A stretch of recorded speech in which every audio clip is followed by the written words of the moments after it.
The destruction of the Assyrian army in a single night, as recounted in the book of 2 Kings 19:35 and Isaiah 37:36, is one of the most extraordinary and enigmatic events in both biblical and ancient history. This event, where 185,000 Assyrian soldiers were struck down by the angel of the Lord, is not merely a historical footnote, but a profound theological and supernatural moment that continues to captivate scholars, theologians, and believers alike. Its implications ripple across time, offering lessons on divine justice, the limits of human power, and the unfathomable might of the divine. To fully grasp the magnitude of this event, we must delve deeply into its historical, theological, and spiritual dimensions, exploring not only what happened, but also why it matters and what it reveals about the nature of God, humanity, and the cosmos. The Assyrian Empire, at its zenith, was the dominant superpower of the ancient Near East.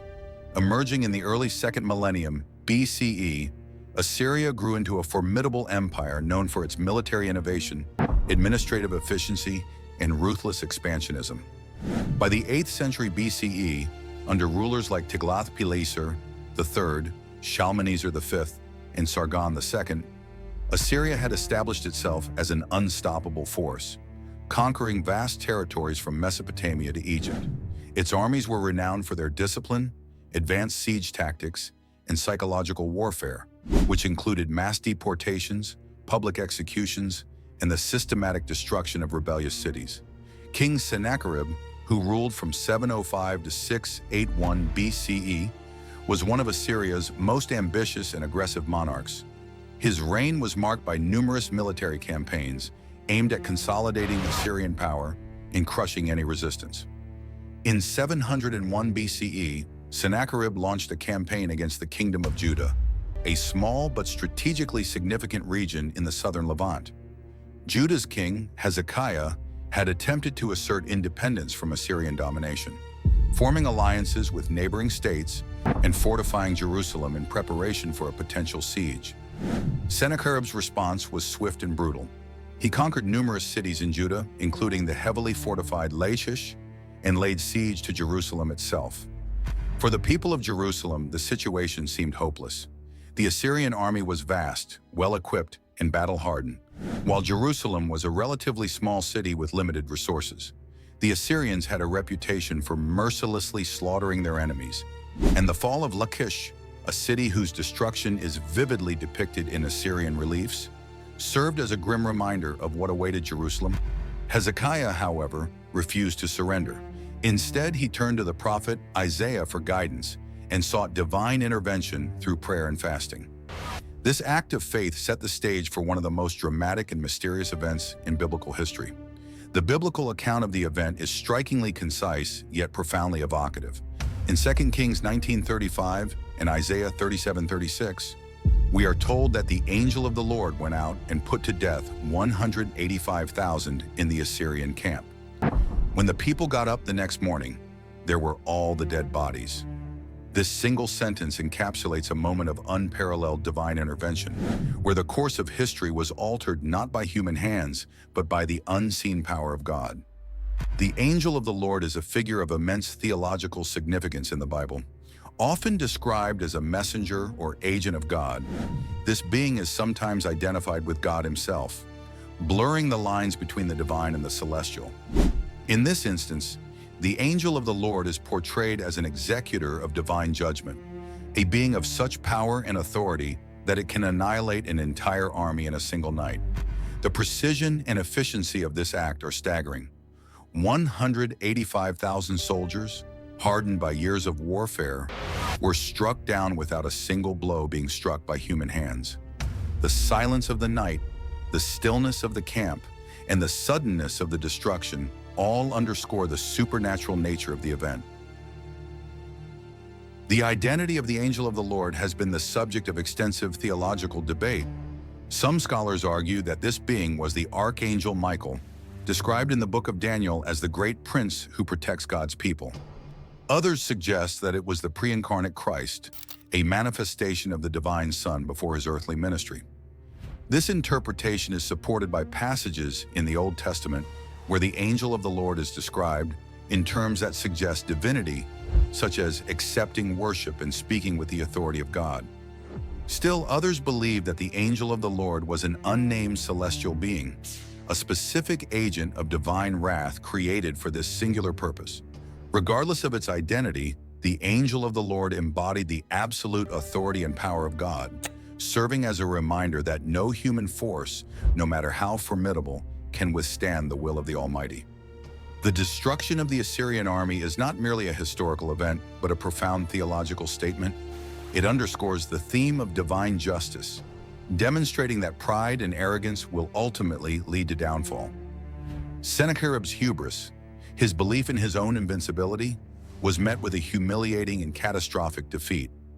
His retreat to Nineveh, followed by his eventual assassination at the hands of his own sons, serves as a stark contrast to the fate of Hezekiah, who trusted in God and saw his people delivered. This dichotomy between the fate of the faithful and the fate of the proud is a recurring theme in biblical narratives, emphasizing the importance of humility and reliance on divine providence. The event also highlights the concept of divine sovereignty, the idea that God is in control of history and human affairs. The Assyrian Empire, despite its power and dominance, was ultimately subject to the will of God.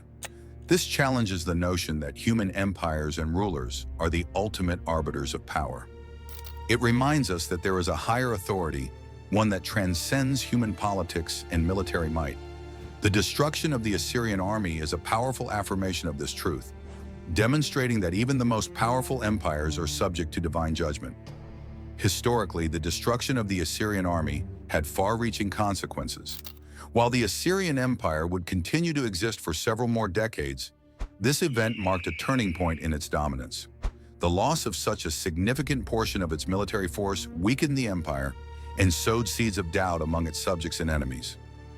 For the kingdom of Judah, the event was a powerful affirmation of their faith and a reminder of God's protection over his chosen people. It reinforced the idea that Jerusalem was not just a political capital, but a holy city under divine guardianship. The survival of Jerusalem also had significant implications for the development of Judaism and, by extension, Christianity and Islam. Had Jerusalem fallen to the Assyrians, the religious and cultural landscape of the ancient Near East might have been drastically different.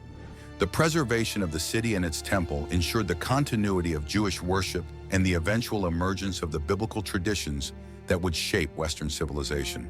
For believers, the story of the angel of the Lord's intervention is a source of comfort and inspiration. It serves as a reminder that God is actively involved in the world, protecting his people and executing justice according to his will. It encourages faith in the face of seemingly insurmountable challenges, reminding us that no enemy is too powerful for God to overcome. At the same time, it is a sobering warning against pride and self-reliance, urging us to recognize our dependence on divine grace. The event also invites us to reflect on the nature of divine intervention. Why does God intervene in some situations and not others? Why did he save Jerusalem but allow other cities to fall? These are complex questions that have puzzled theologians for centuries. One possible answer is that God's actions are guided by his broader purposes, which are often beyond human understanding. The destruction of the Assyrian army was not just about saving Jerusalem, it was about demonstrating God's power and sovereignty to the world. It was a declaration that no empire, no matter how powerful, can stand against the will of the Almighty.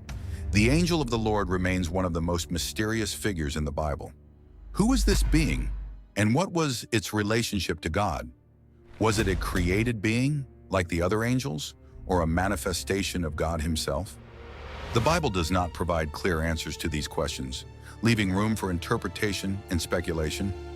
What is clear, however, is that the angel of the Lord was a being of immense power and authority, capable of executing divine judgment with terrifying precision. The event also raises questions about the nature of angels and their role in the divine plan. Are angels merely messengers, or do they also serve as agents of judgment and destruction?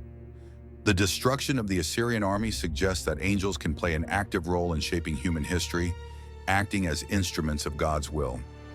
This challenges the popular image of angels as gentle, benevolent beings, and reminds us that they are also warriors, tasked with carrying out God's commands, no matter how severe. The destruction of the Assyrian army by the angel of the Lord is a multifaceted event that transcends mere historical or military analysis. It is a testament to the power of faith, the reality of divine intervention, and the ultimate futility of human arrogance. Whether viewed through the lens of theology, history, or spirituality, this event remains one of the most awe-inspiring and mysterious episodes in the annals of human history. It challenges us to look beyond the visible and the tangible, to acknowledge the presence of a higher power, and to consider the profound implications of divine justice in our own lives. The angel of the Lord came in one night, unseen and unstoppable, and in his wake, 185,000 warriors fell, a stark reminder that no empire, no army, and no human ambition can stand against the will of the Almighty. This event is not just a story from the past. It is a timeless lesson about the nature of power, the importance of faith, and the reality of divine justice. It invites us to reflect on our own lives, to consider where we place our trust, and to recognize that in the end, it is not human strength, but divine grace that determines our fate.